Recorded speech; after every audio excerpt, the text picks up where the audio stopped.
Good morning. So today we are going to discuss about the topic that was in my stories previously about how we will talk about certification and the certification that are required for you to choose an SLP for your child or for your parent or for your caregiver or anything. Alright. So we are going to split this video into a couple of parts. The first I'm going to talk about why I'm talking about this. Alright. The reason behind this video.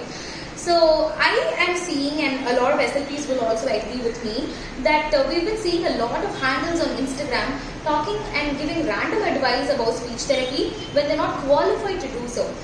Don't get me wrong, I do want a lot of speech therapy information to be spread to people and awareness should increase and there should be more awareness about what the field professionals are doing, what the fraternity is doing, and I absolutely think all that is essential.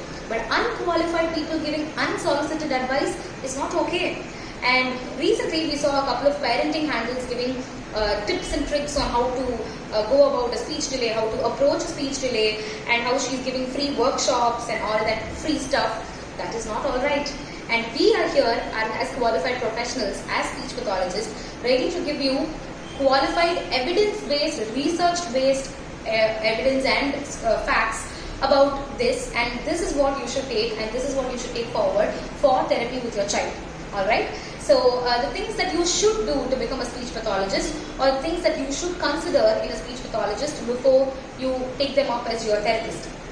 The first thing is to check if they have a bachelor's degree. Yes, bachelor's in audiology and speech language pathology, which is called BASLP over here. Yeah, BASLP. Yes. So this can be done in a number of institutes and universities and colleges in Chennai and in other parts of Tamil Nadu. Details about the colleges in Chennai will be in the description below. Alright. So that is one thing that I wanted to say. So they must have at least a bachelor's degree in audiology and speech pathology. Alright. Diploma holders are available, PG diploma holders are available, and that they can be assisting a speech therapist or an audiologist, but they can't function separately and individually as one, and they are not eligible to give advice, and they can't prescribe therapy modalities and treatment plans for people. Yes, they can be assisting, but they can't be the main person doing it. Okay, they can be part of the team if you may. All right.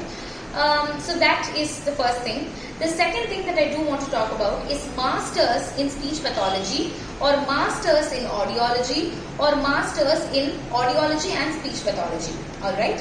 So here is an important part. When it comes to masters, professionals who have studied this course, BASLP holders, can choose to specialize in one thing. They can choose to specialize in audiology, wherein it will be called MSc Audiology. They can choose to specialize in speech pathology, wherein it will be called MSc Speech Pathology.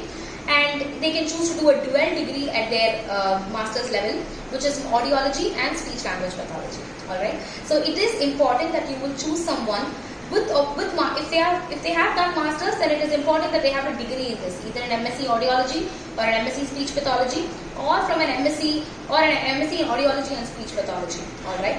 The third thing that you have to look for is their RCI registration. Yes, we have a governing body in India which is supervising and which is sort of controlling the certifications, and our certificate comes from the RCI, which means according to the RCI, which is the Rehabilitation Council of India, you are a registered member, and there is a RCI CRR number that every professional has, which shows that they are a registered member, and only those people, only those professionals who have an RCI are allowed to practice.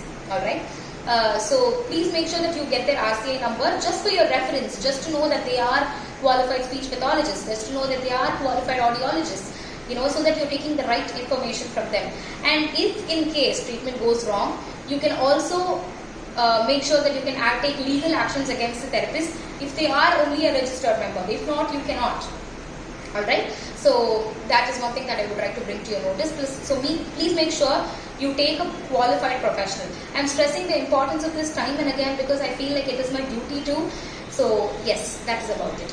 And as of me, I have done my bachelor's in audiology and speech pathology. I have also done my master's in audiology and speech pathology. It is a dual degree, and attaching a few images of that below. Alright. Yes. Thank you so much for watching this video. Please make sure that you choose the right therapist for anyone that you want to refer them to. Thank you.